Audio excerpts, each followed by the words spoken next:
What's up, guys? Welcome back to the channel. I'm Billy Collins. MATJ. And this is Magician. And the Jock. Guys, on this episode, let's talk about love. Let's talk about love, the post-honeymoon phase of divorce. Is that pretty much a good... Billy essentially walked in today. I did. I had a little bit of arrogance. Maybe it's because... He was ranting, and you know me, I'm like, let's open that brain up and let me just start psychoanalyzing. I know everything for everybody else. For myself. I know everything about everything. For myself, I'm like, she's got a pretty mouth. I like her smile. We've done a couple shows, How a Beta Ruined My Marriage, which we refer to a lot. We probably need to do like a redo of that. Right, part two. You know, I've talked to you about, because I'm married and we had Chris on another show who was single at the time. And you were recently divorced, so it was three kind of phases in different the circle looks of on the love life, if you will. You've been divorced for 2 years, separated for almost 4, 3.5. So when you initially got divorced, and I'm just thinking out loud, I said earlier, it's almost like someone going off to college. You were able to start tasting what was once the forbidden fruit. It almost felt like a scene where someone goes into another dimension and they're like looking around and they're like, what's going on? I don't have anybody to... It's like when I take Jackson to the store, I'm like, don't touch it. Stop touching. And now my age, I'm like, I can touch whatever I want in the store. I can play with, like, it's all possibly mine. And it's weird because, not that I asked my wife for permission, but you always have that thought in the back of your mind, like, okay, would she be happy with this? Should I do this? Or if I want to get in the truck and just drive somewhere and go and not tell anybody, I can do that now without worries of... A lot of it's mental responsibility, too. So I'm married, so like you'll catch yourself if you're having thoughts, even when you're not talking to anyone or seeing anyone, you have that little filter that comes with being in a relationship. You came out of it, I'm not going to say you had a hoe phase, but there was probably, compared to the last 20 years. And we did talk about phases. I was just thinking of like the, hey, I want a divorce phase. In North Carolina, there's a separation for a year, right? Right, yeah. Why is that? I guess so. If you can reconcile, if you feel like there's like a potential to reconcile. I know you guys just had a big fight. Give it a year to calmer heads prevail. I've heard people who have been separated never ended up getting. They're still legally married, so you still have to file after that year, right? Right. What was that phase like? Because there's still a possibility of reconciliation. It's like a shopping cart of emotions. You're scared, you're angry, you're happy. What are you scared of? Lonely.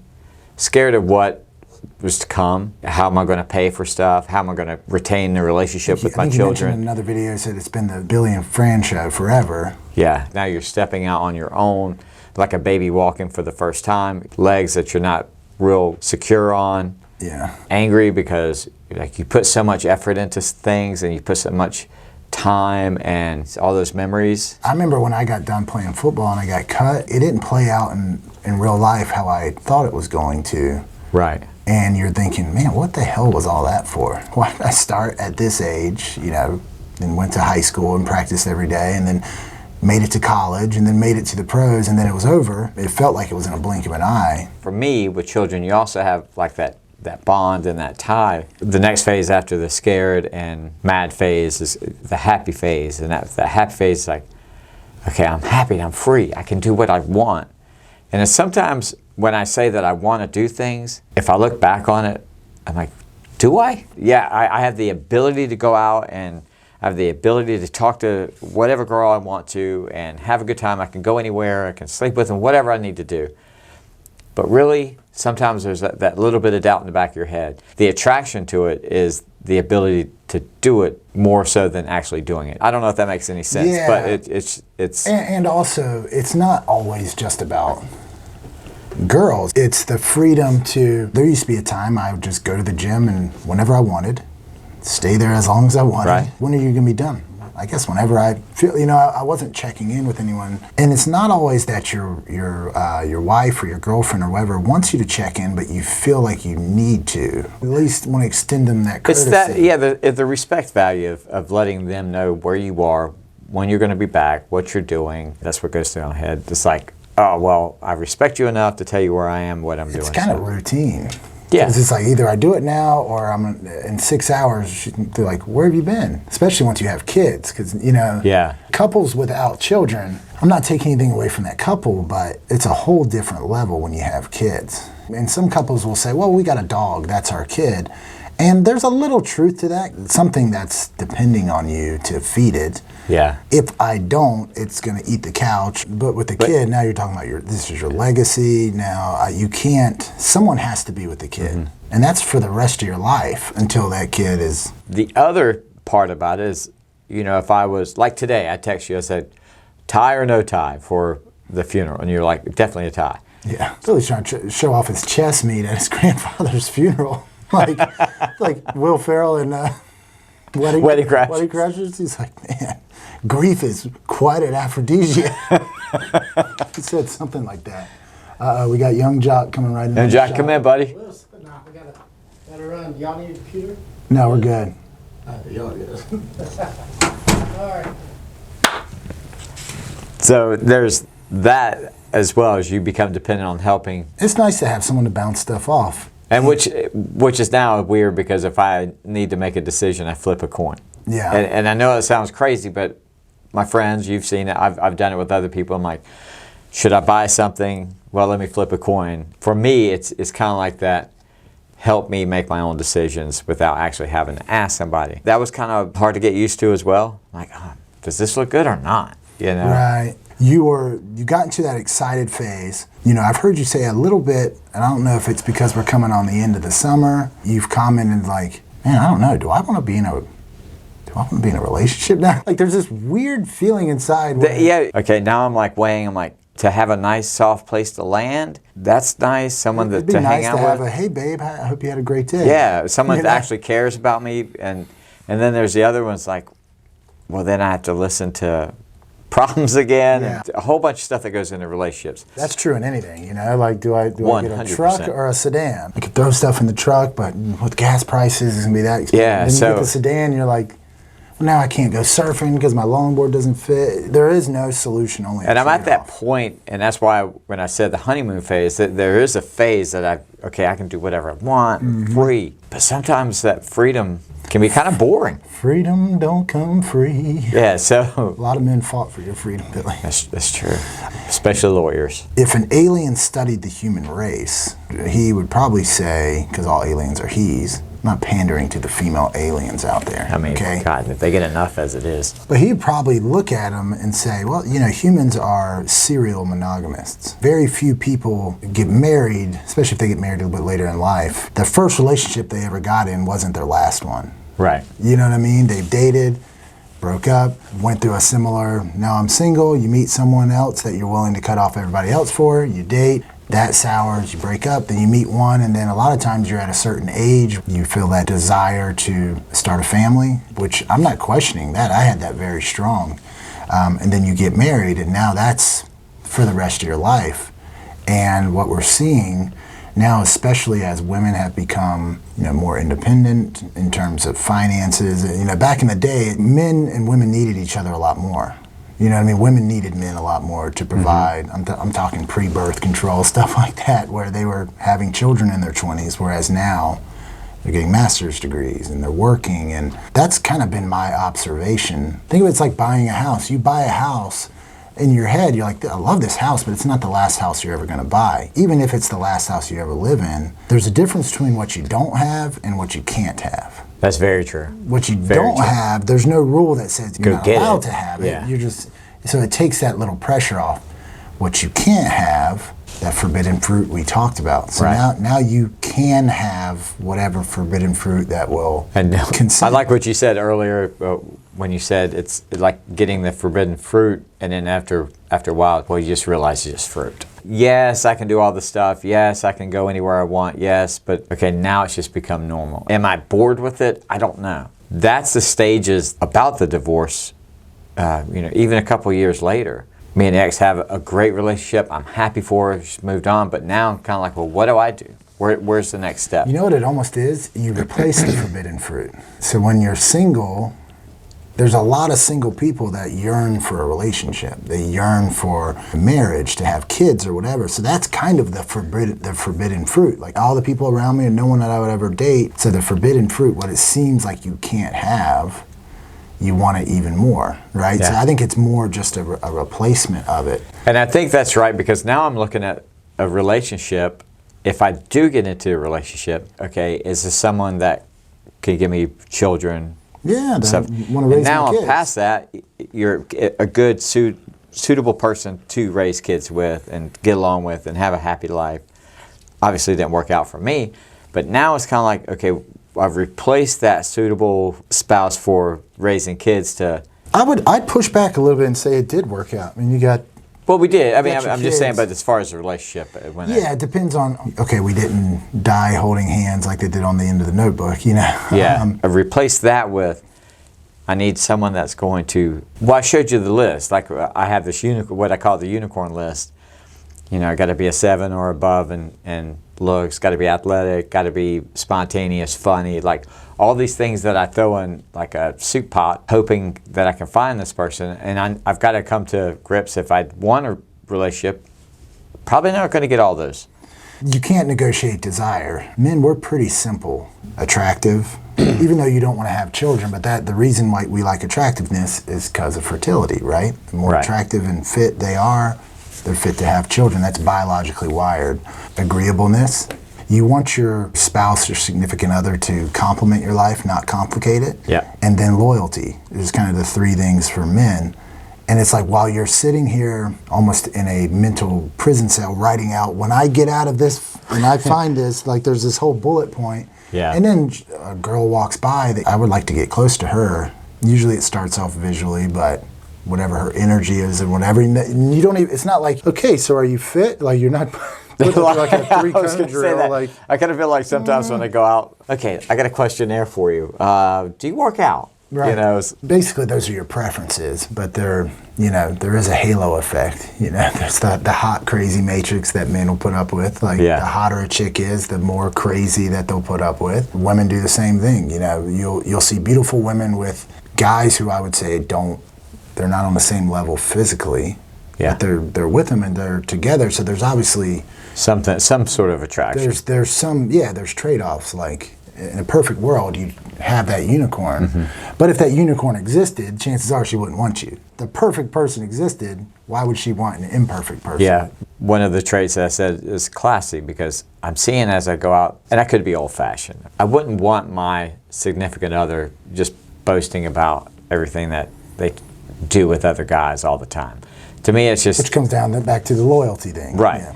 So it kind of like throws. I hear a lot of that too, and it kind of becomes bitter, and then that's part of the scale that you put it on. Like, okay, well, I don't want to date. You know, because Yeah, am I going to find that person that's not going to? There's some recency bias, man. I'll compare it to playing golf. I've played some hard courses that I played really good on and shot a good round, and I'm like, I love that course. And I played other courses, maybe not as hard. I played like crap, so now I hate that course. It could be the same way with who you're working at a bar. You're seeing a lot of female bartenders who you hang out with. More times than not, those who work at a bar aren't in like, especially not females, in real solid relationships where they're raising children, because that's not real conducive to being a mom. Yeah. I could certainly see that, but there's still some yearning for you. With my age at 50, like if I want to date Nifty 50. If I want to date someone my age, it's either going to have baggage. Why'd you say it like that? You're like, my age. Ugh. Because I don't think Hypothetically. they would have to be special. Either got a lot of baggage or they're just batshit crazy. There's got to be a physical attractiveness too. Right. You know, Of course. men, we are attracted to beauty, to youth, to fertility, those types of things, and that doesn't change when you turn 50.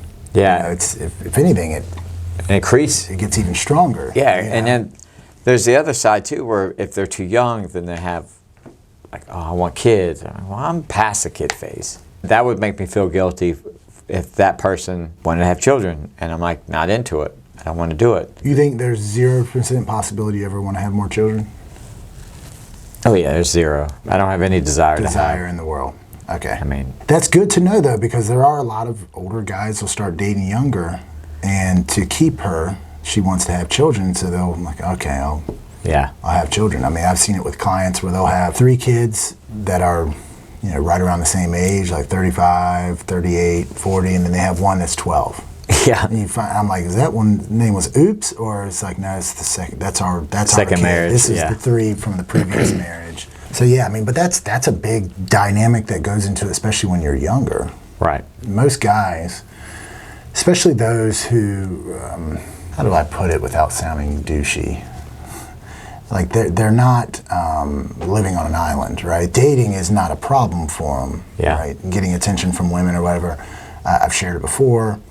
Played college football, played in the pros. So like at that age, I had a plethora of options. Whereas if I didn't play football or didn't do any of that, I would have been struggling just like anybody else, because I'd have been like just any other broke 22-year-old. Yeah, it's that title that you hold, and it kind of gives you that little status. Visible. Yep. So a lot of times with guys like that, I was always looking for a mother of my children, right? Versus, I know a bunch of guys that maybe they peak a little bit later, and they sometimes settle for the first one that like pays them any kind of attention. Yeah. We were having a conversation with some people the other night, and it sounds like we're building up a recipe for success. There really isn't, because you can't negotiate desire. Like I said with the unicorn list, I mean, you can't pinpoint one specific person. You're going to have to waver a little bit and kind of give and take. I'm not at that point yet. Is she a 5? Okay, I can't do that. It sounds. Well, I think what that tells me is you're not at a point where you have to be in a relationship. Right. You want to be, because that would imply, but you've built out a list. This is kind of what girls will do too. It's unattainable things. Yeah. It's kind of a way to justify being single, is because, well, here's why, because I'm never going to settle for less than this. And they know they've got a trapper keeper filled with 58 bullet points that adds up every day. There's a great clip on Steve Harvey show. The girl was going through the list of demands, and it almost got humorous after a while. Funny, serious, tall, short, muscular, pudgy. It's like a lot of them were like counteracting each other, and everyone else saw it. But I think that's just kind of a way for you justify why. Appear like, I want to be in a relationship, but here's why I'm not. It's like, dude, yeah. You don't want to be in a relationship. And that's true. That's very true when you say that, because like I said, do I want to be in a relationship? I don't know. If it happens, it happens. If it doesn't, it doesn't. I haven't even found someone to go out with, have a good time with, or that I could see myself in okay, well, let's go out here and not feel either embarrassed by what they say, or, just, I don't know. It's weird. I guess I'm getting picky. No, too, you're 50, right? I'm 35. So I had a chance to go to a wedding, DJ a wedding this past weekend. My nephew Drew got married. Congrats, Drew and Alyssa. But he's I think just turned 25, she's 21, and we were all hanging out, like the bridal party and stuff, and they were all in their lower 20s. And so beautiful girls, like that part of it was huge. But when it came down to like talking with it, I didn't really have any shared experiences. You know? Half the fun is like, remember when Blockbuster was open? Yeah. And it's like, what's Blockbuster? You know what I mean? And they're going to get to a point where they're going to be like, remember when you had to type in a message? You couldn't just, you get what I'm saying? So there is that, the shared experiences. And that's very true, because especially like with certain music or movies, and just that all ties in. The lens that they see the world through. Yeah, it's totally different from what I see. So could I see myself dating a 30-year-old? Maybe. You almost got to find what you call like an old soul. Right, and here's the picky part. One is an old soul that's not afraid to jump out of a plane with me with a parachute. With a parachute, add that part. Hopefully too. Let's throw that in there. There are all those kind of things going to it. That's why I could see the older you are, the more difficult it gets, because you're pretty set in your ways. We've talked about that in shows past. Like, you become more of who you are as you get older. Oh, 100%. I can't imagine if I could listen to myself 12, 13, 14 years ago. I like to think I've been perfectly consistent all my life, but I would imagine I was A roller I was coaster. just as interested in the crap I was hearing talked about this past weekend, you know? Yeah. And I wasn't trying to judge them. I was just thinking like it would Well, this I would think- be a hard pace to keep up. I think you do kind of like, not really judge, but you kind of like wasn't placing compare value yourself. judgments. Now you're asking yourself, are we just going to clash? Are we going to not click together? Well, one of two things are going to happen. Either she's going to get in your frame or you're going to get in hers. And we've all seen that. Older dudes that try to keep up with their 23-year-old girlfriend. Yeah. Partying, they're going out, they're dyeing their hair, they're doing, you know what I mean? They're Driving their they're Corvettes broke, and, which I think that's fine, but they're essentially, they're in her frame. How do you define that frame? Like I said on the unicorn list, I would like to have a girl that's happy just to sit at home on the couch watching a cool movie or a good movie, or would like to go out and dance and have a good time, party, or whatever.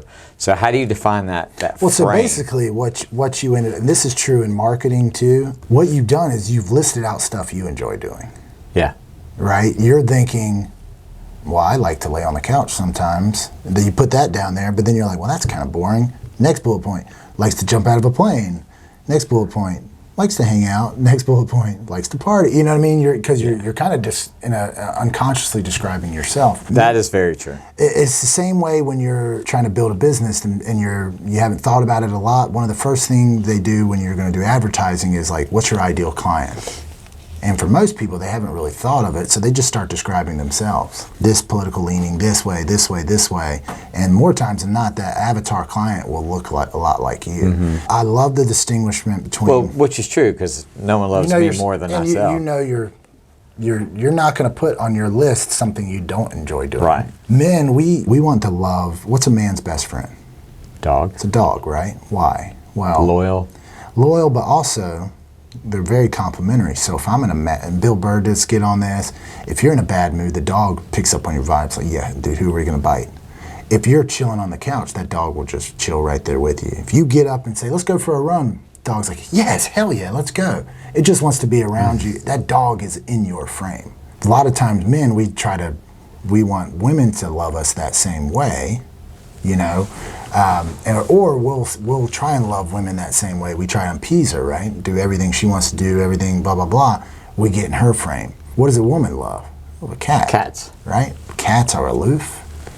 They're like, where's my food? Okay, thank you. And they go do their own thing. And the woman's so the woman's in that cat's frame, you know? Right. You get what I'm saying? So it is, the best thing you can do is if you want a woman that's going to compliment your life, well, you got to have a life worth complimenting, right? There's not many women that are going to raise their hand and say, yeah, I just want to lay on the couch with this guy, unless he's high enough value. Mm-hmm. Because at the end of the day, what do women ask every morning when they wake up and look at their dude? Is that the best I can do? Is he the best I can do? Mm-hmm. Right? I thought that was interesting as you were describing that list. I'm like, you're just describing Billy with a wig. That's all I'm doing. You know? And I guess, like we said, it's common that I would think anyone would probably think the same thing, because, you know, I'm at this point where I'm a little more free than before, a lot free. So I don't want anything that's going to put a blemish on that. I want abs, but I'm not going on a diet. How do I get great shape without changing anything? You know what I mean? How do I get in a relationship without losing freedom? Right. So you automatically giving up some freedom to be in a relationship. And I don't mind giving up freedom, like certain aspects of the freedom. Like I said, it's kind of neat to call someone and say, hey, you know, does this tie look good on me? Or, you know, you want to go see a movie? Do you want to go grab dinner? I didn't have to worry about love no more. And I said, good. One less thing. If I want to jump in my truck and drive somewhere and do something or film something, or I don't want anyone to anchor that either. Yeah. I want someone to say, okay, well, you know, I tell you what, you go film your stuff. I'm going to go hang out with the girls and go, I would love that. Instead of like, well, and I'm basing it on being married, basically, and having kids. Like, well, this needs to be done, this needs to be done, this needs to be done. It's like a business relationship more than, and a lot of it is. Yeah. You know, familiarity is the killer of libido, and you kind of forget, like, when was the time where, like, I wanted to rip your clothes off and you wanted to rip my clothes off? Because that feels like, and you can't fake that. There's no, like, date night thing that if you are sprucing it up just right, you know, it is, but it's interesting. Anytime you see someone, especially your age, right? If I was single, I would do the same thing. They have to justify why they're single. The perception is like you need to be in a relationship. You ever notice that? Right. Like, Yeah. well, here's why I'm not. You know, or you'll give them the 20+ year marriage backstory, breakup, but we're still in a great. I wish the best for her, but it's like I'm single, which is weird. Because on the flip side Perceptually. of that, you're thinking, what's wrong with me? Like I see all these people in relationships. I'm like, The herd mentality. Mm-hmm. yeah, it's like what's wrong? Why am I not in something? So and then you have to say, well, that's by your choice. And sometimes my friends will tell me like, well, that's your choice. You can go out and date anyone you want. If you want to have a relationship, Most of your married friends are like, why the hell do you want to be in a Are you crazy? what the hell's Are wrong you with a you? glutton for punishment? So, but I guess what we're saying is that after the honeymoon phase, you're going to have more stages to go and battle and get through and work things out. And it's a work in progress for me. I've never done this before. I'm sure there's books out there, but What married guy reads a How to Divorce Properly book until it's just until like, it's done. Yeah, like if divorce was a disease, like you never want to be an expert on a certain disease unless you're a doctor or a surgeon. Right. Because generally that means either you have it, a loved one has it, or something where you've been forced to become an expert on it. There was a lot of stuff when we were having Jackson that I had to learn about childbirth just by going through it. That I would never have just Googled like, I wonder what is not even on the radar. Yeah. So I'm not an expert at being divorced, but I'm pretty damn good at it. 2 years in, and it don't look like it's changing. You know, But for dudes who are divorced or whatever, like iron sharpens iron. So get around men and talk this stuff through.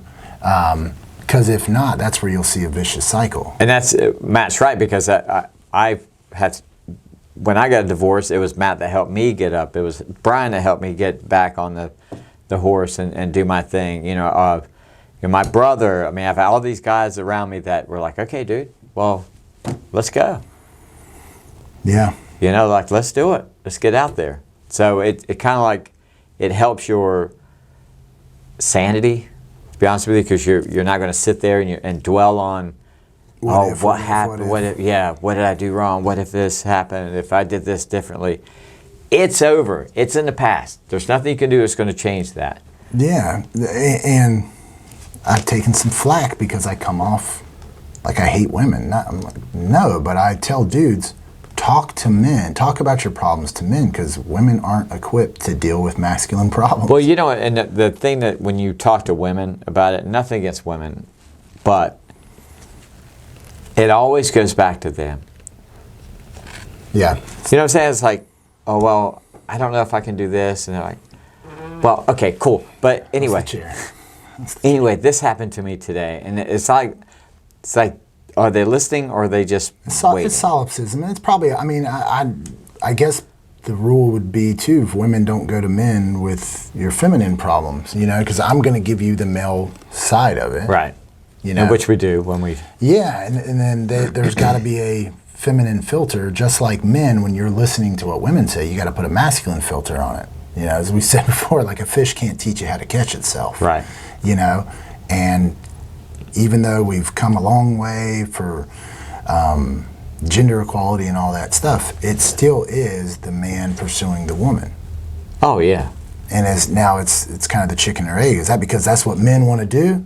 Or is that because that's what women want, right? They're whichever way, you know. There's no fish jumping in my boat, you know. Yeah. You have to go to where they are, do all that good stuff. So if you're going through it, guys, talk with men. Get around a plethora of men, right? If you talk with if you're married and you're hanging out with just angry married dudes, chances are you're going to be angry in your marrige, right? Yeah. You're going to you're the average of your 5 friends. So that would be my number one take out of this too, is to know that there's different phases in divorce. Every day is a new chapter. Surround yourself with people that are going to raise you up, higher value to raise your value up as well. And yeah. And for God's sakes, wear a tie to your grandfather's funeral. Meat. Add meat. Hank. So guys, do us a big favor. Hit the subscribe button. Smash the like button. And we'll see you on the next video. Peace.